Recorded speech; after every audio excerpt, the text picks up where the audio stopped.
Welcome to Wildside, your wild true crime podcast. We're your hosts, who are sisters, storytellers, and truth seekers. I'm Bailey, a therapist who is fascinated by all weird and dark human behaviors. And I'm Chelsea, an educator here to unearth the facts behind the cases. We cover true crime because some cases are just too dark to forget, and others are too wild to ignore. We're so glad you're here, so buckle up and enjoy the ride. What's up, Wildsiders? So, do you feel like you age rapidly every day? Like, I feel like I'm the oldest younger person I know. Like, I feel like I'm like, it's in the computer. Wait, how do you you're minimizing something? I don't know. Yeah, I have thought about doing like social media for like therapy and consulting and stuff. And I'm just like, nobody has time to learn this stuff. I'm not doing that. I'm so old school. I'm not even going to accept, because I think I told you guys, like, I'm opening up my own practice / consulting firm. So it's consulting and counseling. And I'm just going to start off with a really small caseload, keep it intentional. And I'm not even going to offer telehealth because I don't want to. No. And in-person therapy is so superior, in my opinion. And I know there's going to be a lot of people who's going to be like, but wait a second, my therapist is online and she saved my life. That's cool. That's super cool. And I'm here for it for you, but not for me. Well, and I mean, I guess that could be a whole nother episode in itself, if you will. But I mean, I feel like you are a very special type of therapist. You know what I mean? Like, you're not a general, just like, hey, let's kind of talk about some issues before you guys get married. You know, like, you're not a premarital counseling type of therapist. Like, there's a lot of trust that has to be built with you and your clients. Yeah, for sure. And not that other therapists don't have to build trust with their clients. I'm not saying that, obviously, but I think, you know, you have to kind of know your limits. And, sure. You know, I don't know. I think knowing your limits and knowing what you can handle and what you can't handle are good things. Kind of like our cases tonight. I know that I can handle certain things, but I can't handle rogue animals. I can't do it. Yep. I can see that. But I think tonight it's more, not necessarily rogue animals, but animals who helped solve cases. I mean, I understand that.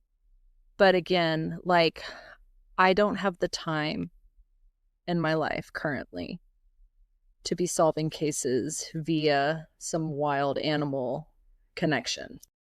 Right. You're not Ace Ventura pet detective. I'm not Ace Ventura pet detective at all. You know, like, I don't have penguins that live in my toilet or wherever it was that they lived. No, maybe they lived in the refrigerator. I can't remember where they lived, but anywho, I just can't have that sort of energy in my life right now. So yeah, Chelsea's on a short fuse, so we're just gonna get right into it because she needs her sleep. She needs her sleep. Yeah. Well, so like I said, tonight we're diving into 2 real investigations where animals accidentally became part of murder cases. Yep.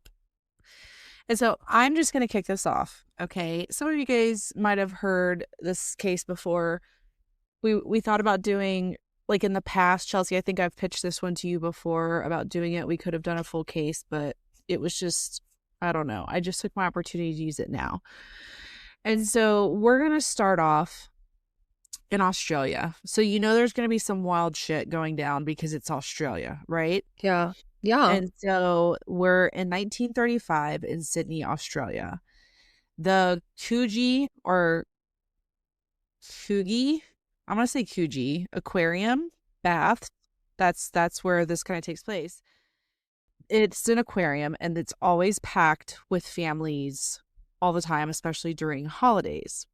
So in this aquarium in 1935, the main attraction there was a massive tiger shark that had been caught days earlier in the Guanamata Bay. And it was placed into one of the public pools because it was too large for the aquarium tanks. And so you No, got all these, no. what? That's just what I'm talking about. No, I could not handle a massive shark that would not fit in a regular tank. Like, I just couldn't handle that in my life right now. Well, yeah, sure. I mean, I couldn't handle it on a regular basis, like going to an aquarium where there's tons of people, right? That's not where I'm going to be ever, unless I have to. Y'all should, I'm not kidding. I should really win a Nobel Peace Prize for being as normal of a parent as I am because I do all those things like the softball practice and the aquariums and all that stuff, and I hate it. I hate every second of it because I'm a true introvert, right? And so I'd Hmm. rather be waterboarded than to go to that stuff, but I want my kid to be pretty normal and have a normal life, so I do it. Right. But I mean, think about what you literally just said. It said that this, what did you say? Hold on. You said a tiger shark, it had to be placed in a public pool? Is that what you said? Yep, something like that. Because it was too large for the aquarium tanks? Yeah. Like, that's insane to me. Like, why would you keep it? Like, just let it into the biggest tank there is, and that's the ocean. Just give it back. Yeah, I think we should just give it back. Well, in this case, everybody involved wished they would have just given the tiger shark back because everybody's standing around watching this tiger shark swim and doing laps. And then all of a sudden it starts like thrashing violently. And then this shark vomits everywhere. Is Okay. that a So, thing? yeah, I mean, like Sharks can vomit? it can regurgitate things, sure. Wow. And so at first the crowd, because in the 30s, people are wild and they love painful stuff. And they're like, oh, that's so entertaining. Until they realize what came out in the vomit wasn't fish, it was a human arm with a hand attached to it. Nope. No. And yeah, so fast forward, right? Panic ensues. The people come, cordon off everything. They recover this body part and they notice that there is a very distinct tattoo on the forearm, which are two boxers fighting. So this dude was either in the Navy or the mafia, right? Sure. Sure. And so Probably the Navy. Back in the 30s, probably the Navy. I don't know, maybe it's two in the same. But this very distinct tattoo, and so the investigators were just like, okay, cool, that's going to help us, hopefully. So even after being partially digested, believe it or not, the fingerprints were still intact enough on the hand for police to get prints from. Okay. So, this is very quick in this episode, but this is, weeks of investigation. But eventually they use the prints and they figure out the identity of the victim. And the arm that was in this tiger shark's stomach before being vomited in a pool in front of onlookers, it belonged to a James Jimmy Smith. And he was a former boxer, small-time criminal, and police informant with deep ties to Sydney's underground gambling and fraud scene. Okay, so yeah, probably more mob than Right. sailor. So naturally, everyone assumes that this was a shark attack, right? I'm sure everybody listening would be like, I absolutely would not assume that, but that's because we're true crime people, right? But forensic investigators were just like, actually, nah, fam, it's not, because there's not like bite marks on the severed part of the arm. It was clearly severed with what appeared to be a sharp object like a knife. which means Okay. somewhere out there was the rest of Jimmy Smith's body. Okay. Hmm. And so this starts this bizarre chain of events to become one of Australia's most infamous cases. Now, let's get into Jimmy Smith. Wasn't exactly living a quiet suburban life, as we can imagine. Suburban dads don't usually get two stick figures tattooed on their forearms boxing, right? I mean, no. We're So, gonna say no. bell-shaped curve, most of them will not. But he had connections to insurance fraud, forgery schemes, smuggling operations, organized crime all over Sydney Harbor. He worked with a wealthy businessman and boat builder named Reginald Holmes, right? So they're starting to figure out, like, who are these guys' his accomplice, who's in his inner circle. Reginald Holmes comes into the picture. Now, the catch is he's a respected public figure on the surface, but as we know, has his fingers in all the underground criminal honeypots. So Holmes and Smith, the victim, allegedly worked together on insurance scams where boats would mysteriously sink so payouts could be collected. So our buddy Jimmy also had ties to a man named Patrick Brady, who was also a convicted forger and con artist. So these are just like the types of people that Jimmy was around. And so together with Patrick Brady, Jimmy Smith, they were cashing forged checks using stolen signatures supplied through Holmes's business connections. So super messy, super criminal and illegal. Exactly the kind of arrangement that we see in every mobster movie where somebody becomes a liability, right? And so what investigators started to find out, digging into it, is that good old Jimmy Smith had started blackmailing Holmes, Reginald Holmes, the big public figure guy, right? So they're digging into the investigation and they realize that Jimmy Smith was last seen alive drinking and playing cards with Patrick Brady at a hotel near Cronulla in early April of 1935. After that, completely vanished. And then weeks later, we know where we're at. This tiger shark coughs up his forearm in front of an audience, right? Which is nuts. Well, so I have two things that make me very uncomfortable. Obviously, just like sharks that are too big to go into an aquarium and they have to put it in a pool, like that makes me uncomfortable. Also, a man named Reginald also makes me uncomfortable because let me tell you something. I feel like that is the ultimate villain name. If I had to create a comic book series, Reginald would be the number one villain. I have to disagree with you.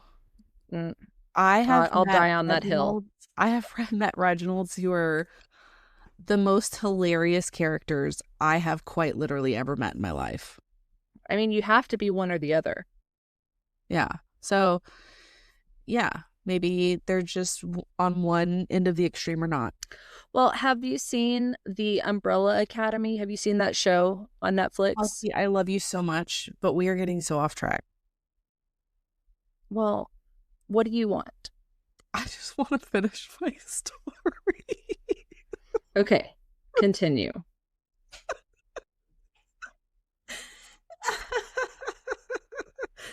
Okay. All right. All right.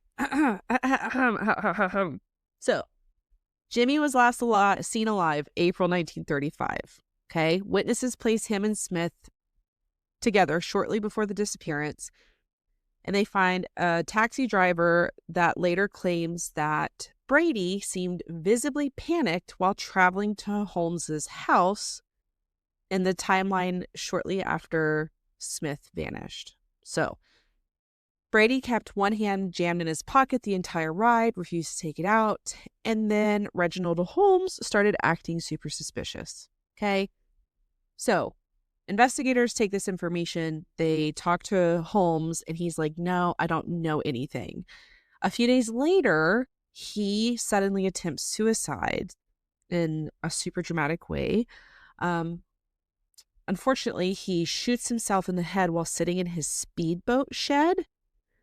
But he survives and decides, and maybe in a TBI or disorientation, gets into the speedboat, leads police on a high-speed chase around Sydney Harbor for hours before finally being captured. Okay. Australia, it's got to be like full moon there all the time. So they catch this Holmes guy, changes his story. He now says Brady's actually the dude who murdered Jimmy Smith. He chopped up the body, showed him the severed arm while threatening him for money. Holmes says he panicked, took the arm, dumped it into the ocean near Maroubra Beach. So I know that this is really confusing because like this is the 30s and it's probably just total chaos in Australia right now, right? And so according to investigators, that arm that Holmes dumped was later swallowed by a small shark, which was then eaten by the massive tiger shark now sitting in the aquarium pool. Okay.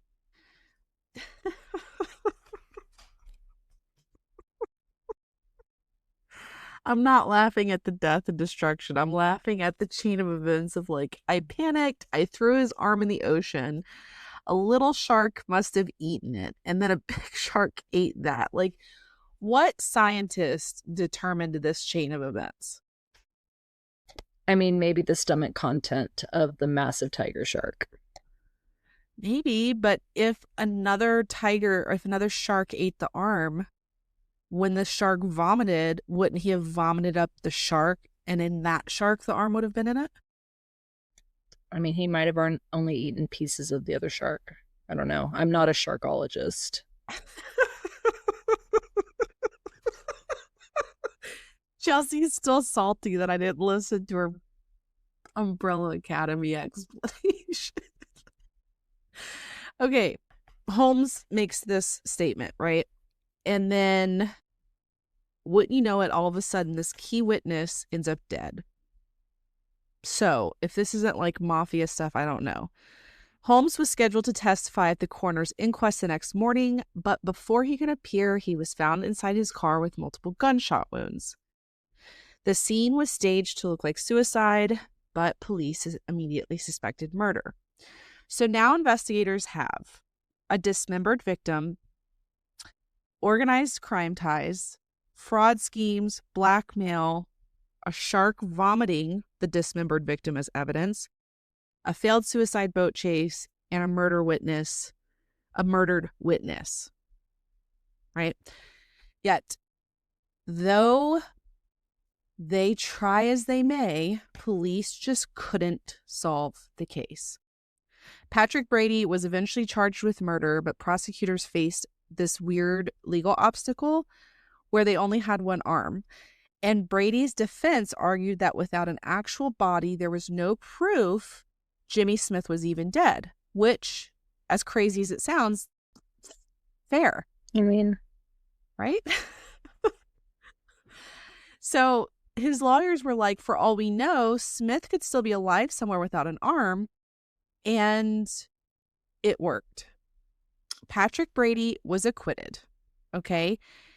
And since then, nobody has ever been charged for Jimmy Smith's murder. To this day, the shark arm murder remains officially unsolved.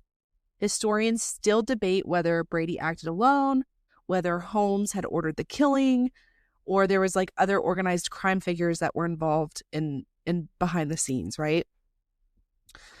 And what people became obsessed with this case, because it's been covered a lot, is just the absurdity of it, right?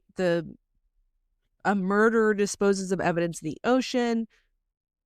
This shark, what are the odds that the shark that ate the arm gets captured and then throws it up and, you know, in a family-friendly aquarium?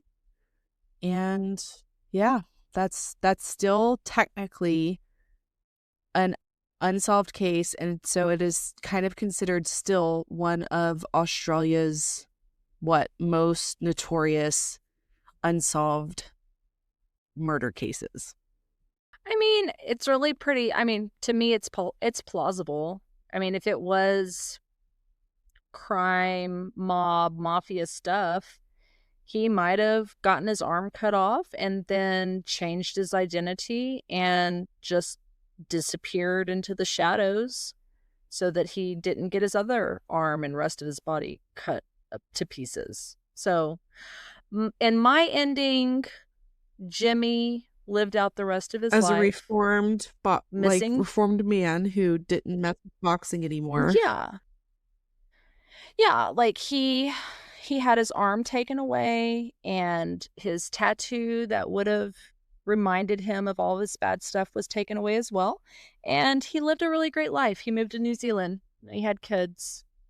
And And yeah, one of he was his a great grandkids, lad. yeah, and one of his grandkids will win the Nobel Peace Prize. So, it's a good I'm story. here for it. I'm here for it. That's my ending. I like it. So, after hearing about a tiger shark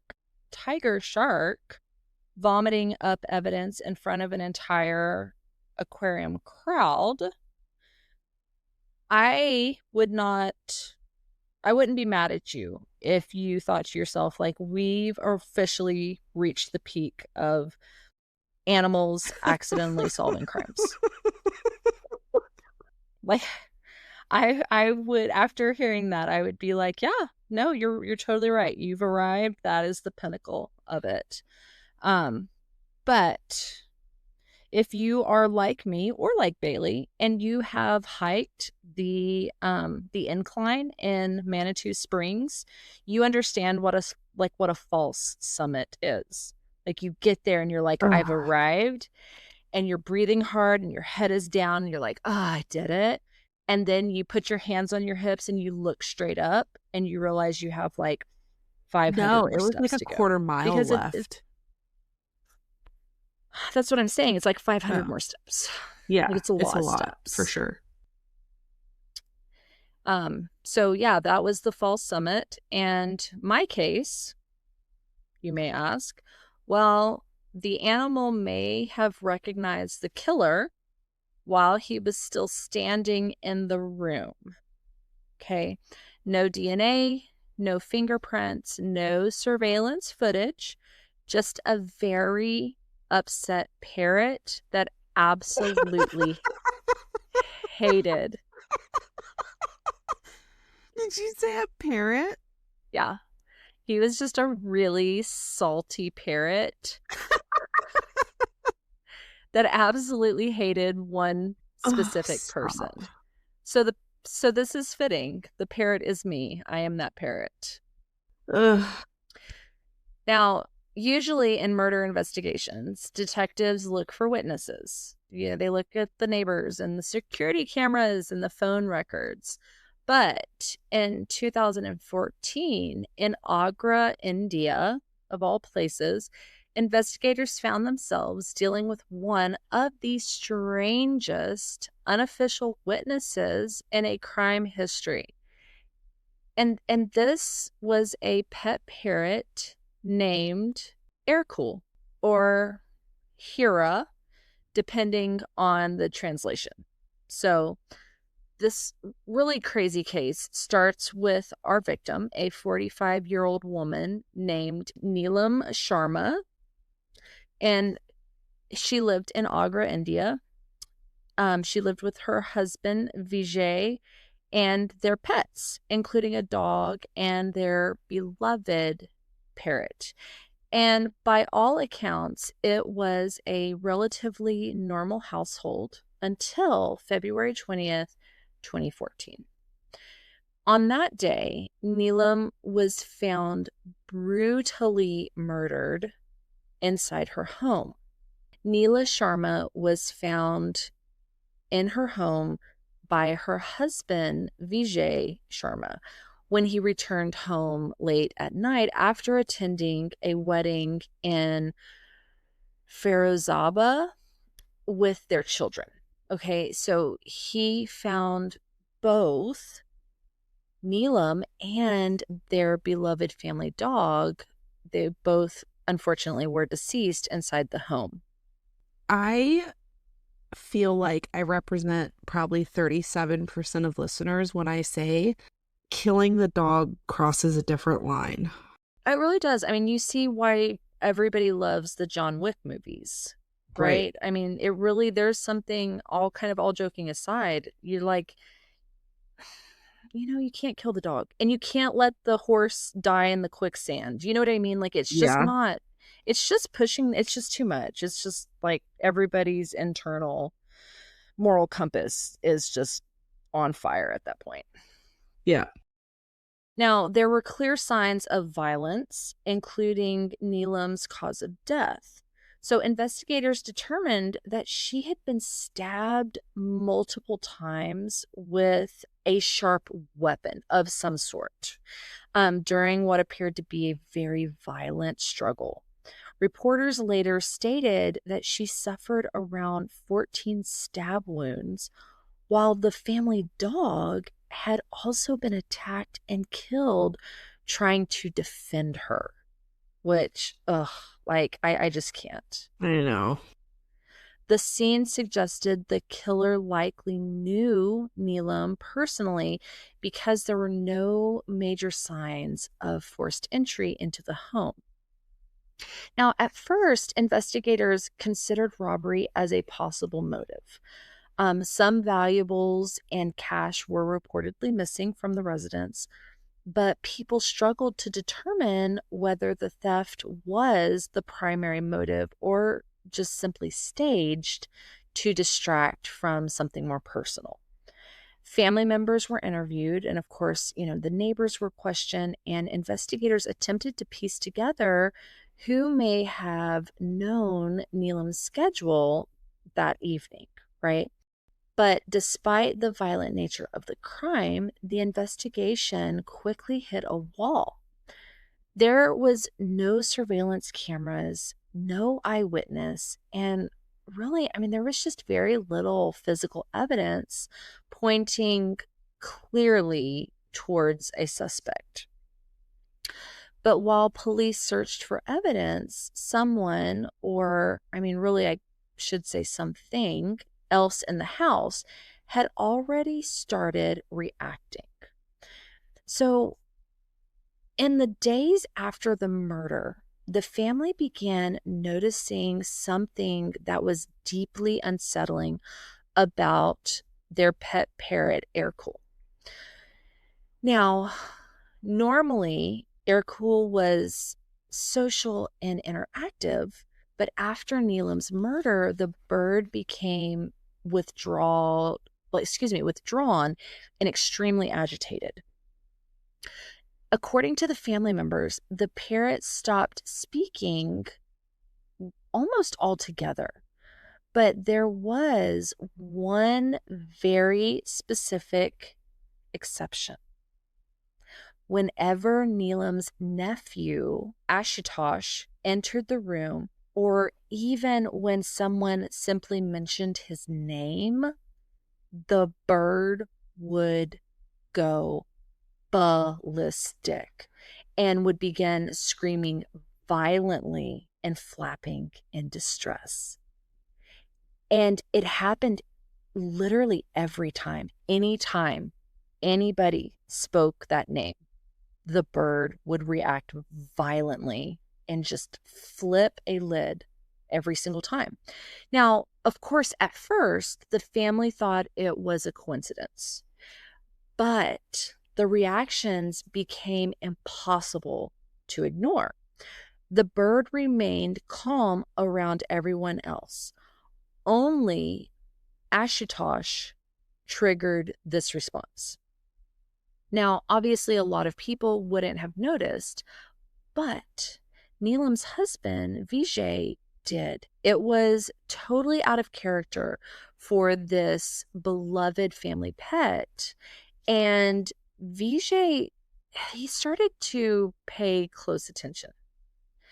Now, on a side note, I don't know if you guys go down the same little doom scrolling on the parrot side of TikTok like I do, but these animals are hilarious. They are extremely intelligent, and there are some species that have cognitive abilities comparable to young children.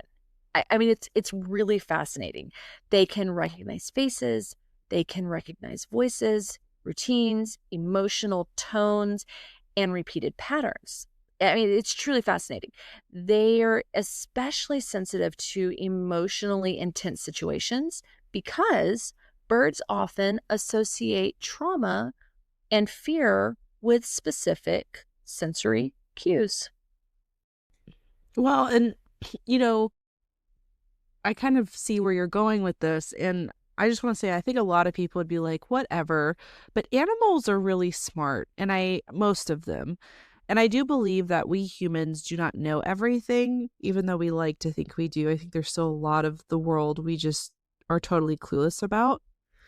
The other thing, I also think that we can become, I don't know a better word than to say than like superstitious, right? Like if we're faced with an unsolved issue, we turn to something that isn't like the popular rational perspective, right? And I think it can almost be like supernatural for humans to instinctively assign meaning to animals and their behaviors. You know what I mean? Like if something happens and an animal responds, I think a lot of people kind of go like, "Oh, they know something, like something's going on that we don't know." I mean, yeah, but I think unfortunately a lot of times animals do I think animals can sense things, right? Because they're bred to trust their instinct. Like they're they're meant to just survive off of their instincts, right? They don't have they don't have those superior cognitive abilities. So yeah, I think that animals truly I don't think it's supernatural to be like, "Oh, my dog is acting weird. My dog never acts weird. My dog only acts weird around this one person." Yeah. You I know? mean, Like, 100%. I mean, 100%. And also if you think about it, like even in natural disasters, animals start acting weird, if you will, before we're aware of what natural disaster is occurring. I was gonna say, I've heard about, like, animals that were able to kind of warn families of earthquakes that Yeah. were in the process of happening. You know, like, they could sense that stuff. So, anywho, I mean, not to go off on a rant like that, I just believe that there are just things that animals can pick up on, and especially parrots, because what do parrots have that a lot of animals don't? They have the ability to talk, which is kind of a big flex, right? Now, Nima's husband, Vijay, felt the same way, right? He knew that Erkul had been acting differently since his wife's murder. And so he got to thinking, if Erkul had witnessed the violent murder of his wife, what if he could remember or could identify the killer? It was entirely possible that Ercole might have forged a strong negative association with him afterwards, meaning his nephew, right? Eventually, according to reports, Vijay decided to confront Ashutosh directly, believing Erkul's reactions were more than a coincidence. And somewhere during that confrontation, the pressure started building and building. And wouldn't you know it, eventually, Ashutosh confessed. Ashutosh was then swiftly arrested by police along with an alleged accomplice connected to the robbery. So it was, in fact, a robbery or a robbery that had gone wrong. Investigators stated that the pair had allegedly entered the home intending to steal valuables and money, but the situation escalated when Neelam recognized her nephew during the robbery attempt. And according to reports, prosecutors later argued that this recognition was what ultimately led to the murder. Suddenly, right, what began as a local murder investigation exploded into international headlines due to the bizarro role that air-cooled played in drawing suspicion towards the killer. I mean, really, nobody could believe that this actually happened. Eventually, headlines around the world were dubbing the bird the quote, parrot witness, or the quote, crime solving parrot. I think that's really what fascinated everyone. Even if the parrot didn't solve the murder directly, the bird absolutely changed VJ's thoughts, right? Like he persuaded him to dig into something that modern day investigation and forensics couldn't do, right? So without the parrot, maybe the confrontation would never have happened, and maybe the confession would have never come. So, I mean, yeah, that's ultimately how a parrot helped solve a murder. Well, double murder if you include the poor pupper's dog that was killed too. Like, that's such a jerk move. Yeah, I mean, it's for sure a jerk move killing somebody. It's a double jerk move to kill your aunt, and it's a triple jerk move to kill the family dog. Well, and if you, I don't know, I'm kind of having a thought thinking about this information, but I may, I wonder if I mean, everybody in the family probably knew that this parrot could talk.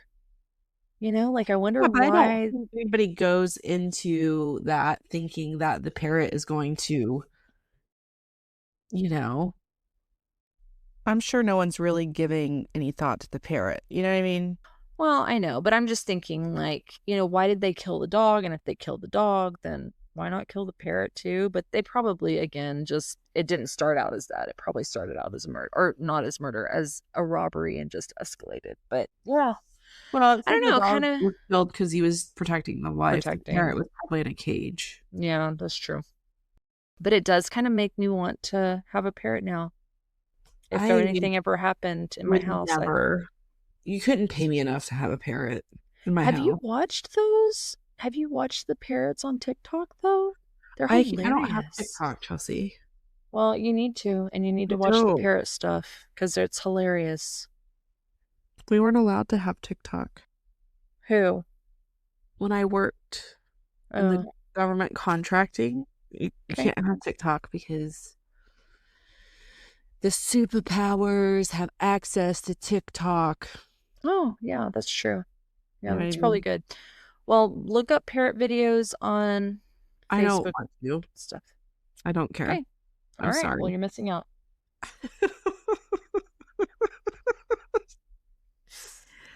Okay. She gets so upset when I don't want to do the stuff she wants me to do, like see parrot videos and talk about You're missing out. random stuff. Yeah. Well, I think this was the first quote unquote violent crime short sides that we had. Mhm. And while I think it's fascinating, I like non-violent short sides better.